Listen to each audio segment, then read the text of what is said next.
दोस्तों welcome back to my YouTube channel. तो स्वागत है आप सभी का मेरे प्यारे से चैनल विद्या ज्ञान में। तो आज हम देखेंगे फ्लोरेंस नाइटिंगेल के बारे में और उनकी पूरी लाइफ में जो स्ट्रगल किए हैं फ्लोरेंस नाइटिंगेल जो स्ट्रगल किए हैं अपने लाइफ में, पूरे लाइफ में जहाँ स्ट्रगल की हैं, कैसे वो नर्स बनी और कैसे कैसे क्या की और कौन कौन से अवार्ड मिले हैं, किस स्कूलों की उसने स्थापना की है और कितने सैनिकों के लिए क्या, मतलब उनके बारे में पूरी जानकारी जानेंगे। फ्लोरेंस नाइटिंगेल कौन थी, उनके पिता का क्या नाम था, कहाँ पैदा हुई थी, कहाँ मरी और उनकी कौन कौन से अवार्ड मिले, उनके नाम पे कौन कौन से अवार्ड दिए जाते हैं वो भी हम देखेंगे।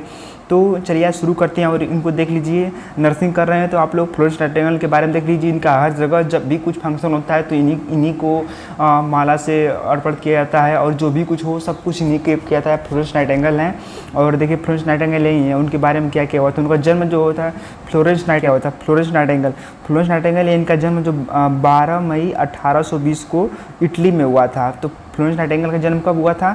12 मई 1820 को इटली में, फ्लोरेंस इटली। फ्लोरेंस इनके जो फ्लोरेंस था वो एक कंट्री का नाम था, फ्लोरेंस कंट्री के नाम पर ही इनका नाम पड़ा था। तो फ्लोरेंस 12 मई 1820 को फ्लोरेंस इटली में इनका जन्म हुआ था और मरी कब थी? ये डेट 13 अगस्त 1910 यानी 1820 में पैदा हुई थी, मई में 12 मई को इंटरनेशनल नर्स डे भी मनाया जाता है। इंटरनेशनल नर्स डे 12 मई को नर्स डे NURSE 12 मई को नर्स डे भी मनाया जाता है।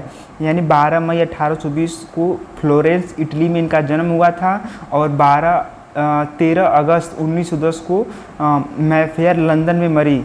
इटली में पैदा हुई थी और लंदन में इनका डेथ हुआ था, यानी 13 अगस्त 1910 में ये मरी थी और जन्म हुआ था 12 मई 1820 को। अच्छे से याद कर लीजिए, जरूर पूछता है, हर साल ही।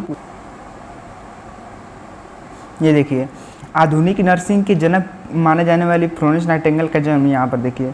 आधुनिक नर्सिंग के जनक माने जाने वाली फ्लोरेंस नाइटिंगेल का जन्म 1820 में 12 मई 1820 को हुआ था। ये तो पता ही चल गया, याद भी हो गया आप लोगों को। याद करिए मेरे साथ, 12 मई 1820 को हुआ था। और जख्मों पर मरहम लगाने वाली सिस्टर, इनको जख्मों पर मरहम लगाने वाली सिस्टर के भी नाम से जाना जाता था। और उन्होंने 1960 में, ये याद कर लीजिए, 1960 में उन्होंने लंदन में नर्सिंग स्कूल की स्थापना की। किस सन में की थी पूछेगा? 1960 में उन्होंने लंदन में नर्सिंग स्कूल की स्थापना की थी। 1960 में लंदन में नर्सिंग स्कूल की स्थापना की थी। लंदन में देखिए, इटली में पैदा हुई थी, लंदन में मरी, यानी इटली में पैदा होकर वो कहीं लंदन में रहने लगी थी। तो 1960 में इन्होंने एक नर्सिंग स्कूल की स्थापना की थी। भारतीय सैनिकों की स्वच्छता को लेकर उन्होंने काफ़ी काम किया। इसमें 1873 के दौरान सैनिकों की मृत्यु 69 से घटकर 18 प्रति हज़ार, यानी 1000 में पहले 69 लोग मरते थे। अब जब ये फ्लोरेंस नाइटिंगेल आ गई और उन्हें हाइजीन मेंटेन करने लगा और सब कुछ उन लोगों का देखभाल करने लगा तो 18 लोग मरने लगे, यानी 1000 पर 18 लोग मरने लगे। यानी इन्होंने बहुत ही अच्छा काम कर दिया। जहाँ पे 70 लोग 69 लोग मरते थे वहाँ पर उन्होंने 17-18 लोग को मरने लगे। यानी बहुत लोगों को बहुत अच्छी हाइजीन, देखिए हाइजीन मेंटेन करना बहुत ही ज़रूरी है। किसी भी हॉस्पिटल में जाएंगे अगर हाइजीन मेंटेन है तो वहाँ पे नए नए रोग आने की संभावना कम रहती है, बहुत कुछ मेंटेन हो जाता है। यानी उन्होंने बहुत ही काम किए, अच्छे काम किए थे। यानी भारतीय सैनिकों में इन्होंने 1873 में जब इन्होंने क्रीमिया वर्ल्ड वार हुआ था उसी टाइम इन्होंने बहुत ही हेल्प किया था। और नर्सिंग के क्षेत्र में जुड़ने वाली सिस्टर सबसे पहले नाइटिंगेल फ्लेज शपथ लेती है। हाँ, जब हम लोग भी लिए थे नाइटिंगेल फ्लेज का शपथ लिया जाता है। जब आप लोग का लैंप लाइटिंग होता है वहाँ पे एक हाथ में मोमबत्ती या लैंप ले करके दूसरे हाथ में नाइटिंगेल फ्लेज का शपथ लिया जाता है कि हम जो भी करेंगे आइसोलेमली करके है तो पूरा उसको शपथ लेते हैं कि हम किसी का पेशेंट को भी देखेंगे तो अच्छे से मेंटेन करेंगे, अपना स्वार्थ कुछ भी नहीं रखेंगे, बिना स्वार्थ में उनकी सेवा करेंगे। यही सब शपथ लिया जाता है, नाइटिंगेल फ्लेज होता है। और देखिए हर साल भारत के राष्ट्रपति शानदार काम करने वाली नर्सों को नेशनल फ्लोरेंस नाइटिंगेल अवार्ड से सम्मानित किया जाता है। यानी कोई भी हर साल भारत में अगर कोई नर्स है वो अच्छा काम करती है अपने प्रोफेशन से तो फ्लोरेंस नाइटिंगेल जो अवार्ड होता है भारत के राष्ट्रपति नेशनल फ्लोरेंस नाइटिंगेल अवार्ड दिया जाता है। भारत के राष्ट्रपति के तरफ से भारत में जो भी नर्सें अच्छा काम करती हैं उनको नेशनल अवार्ड दिया जाता है। अब आगे देख लीजिए, यह मेरी सफलता का राज यही है कि मैंने कभी किसी को बहाने का सहारा नहीं लिया, यानी किसी भी बहाने का सहारा नहीं लेती थी। इनका एक स्टेटमेंट है कि मैं सफलता के राज का यही है कि मैं किसी के बहाने का सहारा नहीं लेती थी। और चलिए अगला देखते हैं। ये देखिए इंटरनेशनल नर्स डे 12 मई 1820 को इटली में फ्लोरेंस नाइटिंगेल का जन्म हुआ था। ठीक है, फ्लोरेंस नाइटिंगेल सम्मान हर साल 12 मई को इंटरनेशनल नर्स डे मनाया, यानी 12 मई को इंटरनेशनल नर्स डे मनाया जाता है। ये भी याद कर लीजिए, नर्स डे कब मनाया जाता है ये पूछ सकता है, तो 12 मई को इंटरनेशनल नर्स डे मनाया जाता है। आगे देखिए, ये फ्लोरेंस नाइटिंगेल हैं। अब इनका देख लीजिए कुछ क्या है जीवनी। जन्म जो हुआ था 12 मई 1820 को हुआ था फ्लोरेंस के इटली में, ये भी याद हो गया। मृत्यु 13 अगस्त 1910 को लंदन में हुआ था, ये भी याद हो गया। व्यवसाय क्या था? नर्स के सांख्यिकी शास्त्री नर्स थी। और ये सब तो छोड़िए, आगे देखिए। ये उनकी देखिए, ये जो है ना ये वाली एक मिनट, ये जो है ना उनकी कब्र है, यहीं पर उनको दफनाया गया है। वो सब जहाँ के पहले के लोग चर्च में थे ना, वो ईसाई धर्म को अपनाने वाले थे, विदेशों में ज़्यादातर ईसाई धर्म वाले हैं, वहाँ पे देखिए यहाँ पे उनको दफनाया गया है। यहीं मतलब यहीं पे उनको, यहीं पे है उनका चर्च, देखिए नीचे लिखा गया है सेंट मार्गेट में गिरजाघर के प्रांगण में फ्लोरेंस नाइटिंगेल की कब्र, यहीं पर उनकी कब्र है फ्लोरेंस नाइटिंगेल की। आगे देखिए क्या है। नर्सिंग के अतिरिक्त लेखन में उपयुक्त सांख्यिकी में उनका पूरा ध्यान रहा। फ्लोरेंस का सबसे महत्वपूर्ण योगदान क्रीमिया युद्ध में रहा, यानी जो फ्लोरेंस नाइटिंगेल का सबसे अपना महत्वपूर्ण फ्लोरेंस नाइटिंगेल का सबसे महत्वपूर्ण योगदान क्रीमिया युद्ध में रहा। अक्टूबर 1854 में इन्होंने 38 स्त्रियों एक दल को सेवा के लिए तुर्की भेजा गया था। यानी जो है उन्होंने जब क्रीमिया वर्ल्ड वार हुआ था तो अक्टूबर 1854 में इन्होंने 1854 में इन्होंने 38 स्त्रियों को एक दल को तुर्की भेजा गया था। जब सबसे पहले इनको क्रीमिया वर्ल्ड वार सबसे ज़्यादा फेमस ये क्रीमिया वर्ल्ड वार के बाद हुई थी, जब इन्होंने कुछ महिलाओं के साथ इनको तुर्की भेजा गया था, उसी टाइम में ये ज़्यादातर फेमस हो गई थी फ्लोरेंस नाइटिंगेल। इस समय किए गए सेवा कार्यों के लिए उन्होंने लेडी विद द लैम्प, यानी जब पेशेंट घायल रहते थे, यानी जब जो सैनिक घायल रहते थे, तो जब चिकित्सक चला जाता था तभी ये क्या करते थे, लालटेन लेकर रात भर जाग करके पेशेंटों को देखती थी कि उनको क्या प्रॉब्लम है, क्या रिक्वायरमेंट है, क्या नहीं है, ये सब देखते थी। आ करके घूम के देखती थी, इसीलिए इनको लेडी विद द लैम्प के नाम से भी जाना जाता था।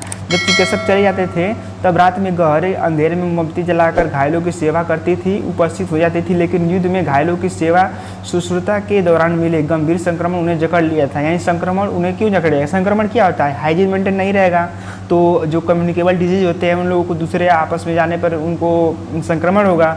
फिर उन्होंने फ्लोरेंस सेंट थॉमस अस्पताल में नाइटिंगेल परीक्षण विद्यालय में स्थापना की। इसी बीच उन्होंने महत्वपूर्ण योगदान क्रीमिया युद्ध में रहा है। और अक्टूबर 1854 में इन्होंने 38 की पूछ सकता है कितनी स्त्रियों के साथ दल को भेजा गया था तुर्की, कितने भेजा गया था? तो 38 महिलाओं को साथ ये भी थी, उसमें तुर्की भेजा गया था। फिर आगे देखिए,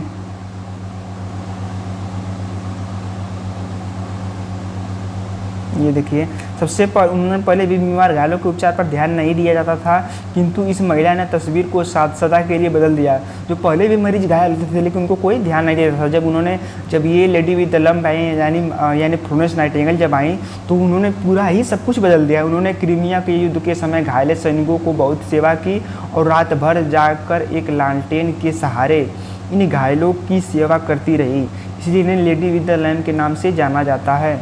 यानी जो फ्लोरेंस नाइटिंगेल इनको लेडी विद द लैम्प के नाम से इसलिए जाना जाता है क्योंकि ये घायलों की सेवा करती है। और देखिए आगे क्या, फ्लोरेंस का सबसे महत्वपूर्ण योगदान क्रीमिया युद्ध में रहा है। ठीक है, अक्टूबर 1800 में इन्होंने 38 स्त्रियों को एक दल को घायलों को सेवा के लिए तुर्की भेजा गया। इस समय के लिए इन्होंने सेवा कार्यों के लिए लेडी विद द लैम्प के उपाधि से सम्मानित किया। इन्होंने कब लेडी विद द लैम्प के से सम्मानित किया गया? जब ये घायल दल के साथ गई थी, उसी टाइम से इन्हें लेडी विद द लैम्प के नाम से जाना जाता था। अब देखिए फ्लोरेंस नाइटिंगेल की प्रारंभिक यानी इनकी पूरी जीवनी ही पूछता है, यानी आपको उनके बारे में 4-5 क्वेश्चन जो नर्सिंग एंट्रेंस एग्जाम में पूछा जाता है उसको सॉल्व करने के लिए आपको इनको जीवनी पढ़ना ही पड़ेगा। और नर्सिंग फील्ड में आ रहे हैं तो इसको पढ़ना तो 100% अनिवार्य ही है। फ्लोरेंस नाइटिंगेल की प्रारंभिक जीवन। फ्लोरेंस नाइटिंगेल का जन्म 12 मई 1820 को फ्लोरेंस के इटली में विलियम से हुआ था। 2 बच्चों के छोटी थी, इसलिए नाइटिंगेल समृद्ध थी। ये 2 बच्चों में छोटी थी।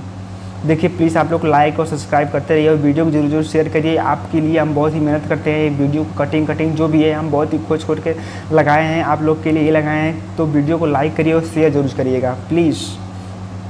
ताल्लुक़ रखता है और फ्रांस व्यापारियों के साथ इन्होंने सामाजिक प्रतिष्ठा के लोगों को मिलजुल किया। ये 12 मई 1820 को फ्लोरेंस के इटली में जब हुआ था। ये दो बहनों में इनके दो बहनें थीं, इसमें सबसे छोटी ये थी फ्लोरेंस नाइटिंगेल।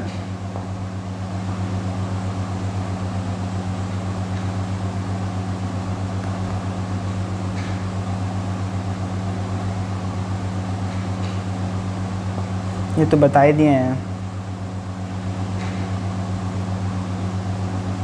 ये देखिए फ्लोरेंस के इस योगदान के लिए, किस योगदान के लिए, ये ना देखिए जो उन्होंने पेशेंटों की जो सेवा करती हैं, जिस भाव से सेवा करती हैं, उस योगदान के लिए, फ्लोरेंस के इस योगदान के लिए सन 1907 में किंग एडवर्ड ने उन्हें अवार्ड ऑफ मेरिट से सम्मानित किया है। जो किंग एडवर्ड थे उन्होंने अवार्ड ऑफ मेरिट से इन्हें सम्मानित किया था 1907 में।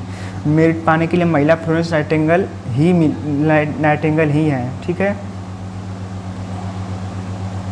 17 साल की जब फ्लोरेंस नाइटिंगेल 17 साल की थी तो क्या हुआ था, 17 साल की उम्र में जब फ्लोरेंस अपनी माँ से कहा कि वो आगे गणित पढ़ना चाहती हैं, तब उनकी माँ ने यह कहकर उनका विरोध किया कि गणित औरतों को पढ़ने का विषय नहीं है। बहुत दिनों बाद परिवारजनों ने मानने के बाद आखिरकार फ्लोरेंस गणित पढ़ने की इजाज़त मिली।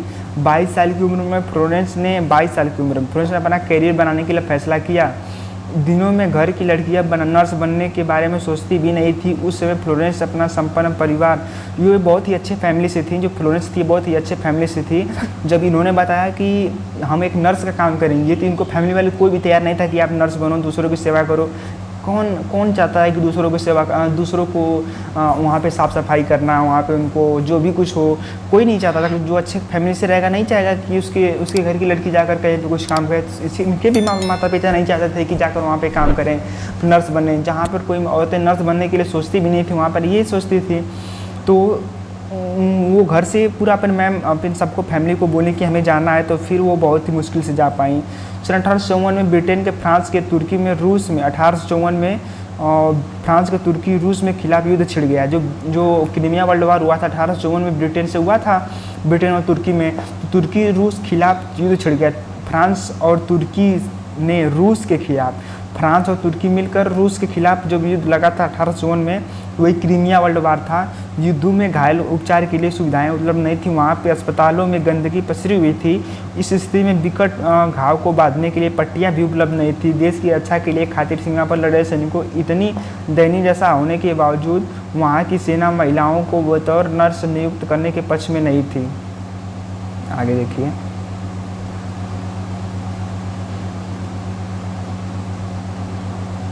देखिए, फ्लोरेंस नाइटिंगेल के बारे में कहा जाता है कि वह रात के समय अपने हाथों में लालटेन लेकर अस्पताल का चक्कर लगाया करती थी।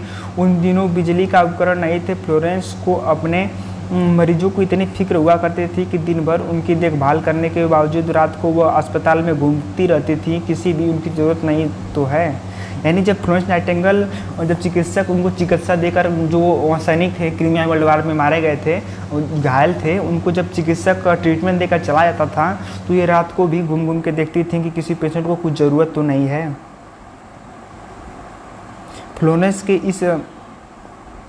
फ्लोरेंस के इस विश्व भर में कोई रोगियों को अपने परेशानी की इजाज़त मिली और आज अस्पतालों में नर्सों के सम्मानित दर्जा से साथ देने लगा। विश्वास किया जाता है कि रोगी केवल दवाओं से ठीक नहीं होता, उसके स्वस्थ होने, देखभाल का योगदान और दवाइयों का अधिक होता है।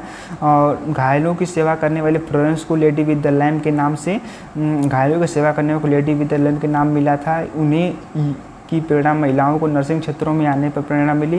फ्लोरेंस 90 वर्ष की उम्र में, ये देखिए फ्लोरेंस 90 वर्ष की उम्र में, एक मिनट, फ्लोरेंस नाइटिंगेल 90 वर्ष की उम्र में 13 अगस्त 1910 को निधन हो गया। यानी 13 अगस्त 1910 को निधन हो गया। और ये बहुत ही अच्छी थी और ये बहुत ही अपने स्वाभाविक स्वभाव से अच्छी थी। इन्होंने बहुत ही 90 वर्ष तक इन्होंने सेवा की और 13 अगस्त 1910 को इन्होंने लंदन में मर गया। इनका जन्म 18, याद हो गया कि नहीं, 18 मई, देखिए इनका जन्म 12 मई 1820 को इन्होंने पैदा हुई थी। इटली में, और मरी कब थी 13 अगस्त 1910 में। 13 अगस्त 1910 को 90 वर्ष की उम्र में इन्होंने मर गई, निधन हो गया।